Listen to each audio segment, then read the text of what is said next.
wonderful church of St Augustine's in Kilburn in North London, and we're recording James MacMillan's Stabat Mater, which had its premiere in the Barbican.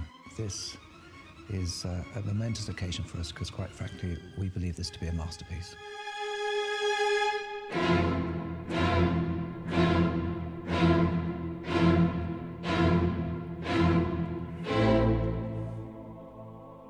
When I wrote my Stabat Mater, in a sense I felt as if I was going back to the sound world of a piece I wrote over 20 years ago called The Seven Last Words, because two things: it uses the same two ensembles, that is a choir and a string orchestra, but it's also another way of telling the crucifixion narrative, but in a very different way, different words, different perspective. It's Mary's eyes this time.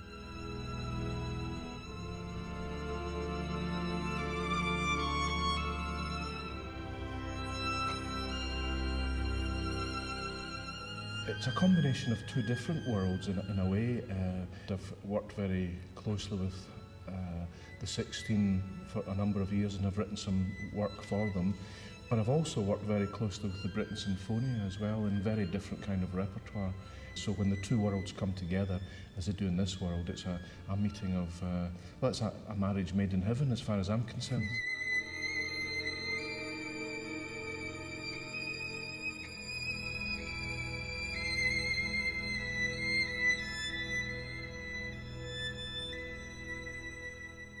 I can honestly say that these 4 concerts that we've just played have been extremely moving for me to be involved in this thing. I mean, it's a sublimely beautiful work.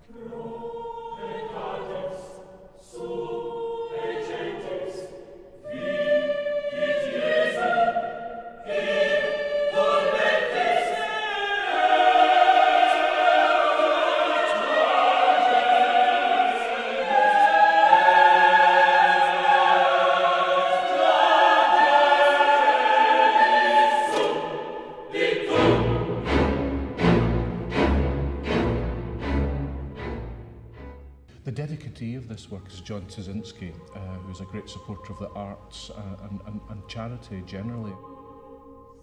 We've had a long association with the Genesis Foundation for just over 10 years now. John Trzynski has been amazing for us, not only commissioning new works, but also making possible the Genesis 16. A few years ago, I got a call from John. He'd been away in Salzburg. He'd listened to a performance of Rossini's Stabat Mater. It hadn't done it for him, and asked me to do a bit of research. John said to me, you know, there must be a new one. And I said, well, there's only one person who can possibly write this, and this is James MacMillan.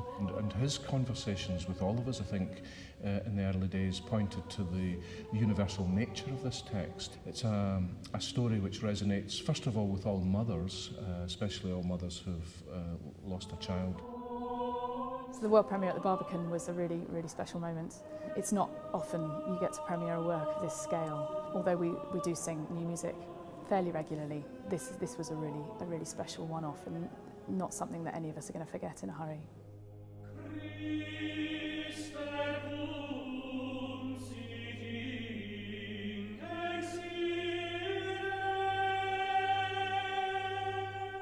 In many ways, James, I mean, you've gone right under the surface of the Stabat Mater text, and you haven't presented it just simply as the sorrows of Mary. Well, I mean, the big challenge of this text is that it projects, I suppose, one single emotion through 20 verses. The onus, therefore, on the composer is to present this single-dimensional narrative in as varied a way as possible.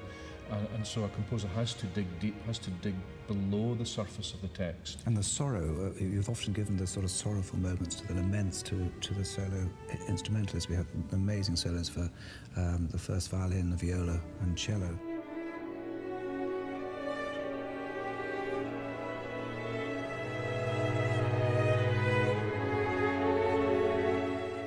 These things happen very seldom in life, and when you realise that new work is something very, very special, then it's humbling for all us as musicians to be part of that experience.